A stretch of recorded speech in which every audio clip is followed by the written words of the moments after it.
الحين نسأل عن اليمين يا شباب. أيوة، اللي هو اللوحة هذه. هذا المهندس طبعا اللي هو يبرمج الكاميرات. خمسة ثواني يعني. ممتاز. أوكي. ما يجي مشكلة.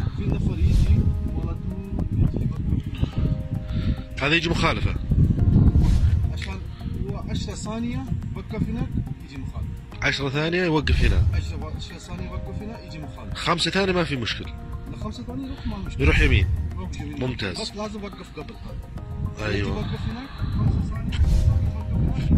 اها. عشان في سيارة ثانية يجي في مشكلة سادس. صح. طيب الحين كله اشارات حاية نفس كذا.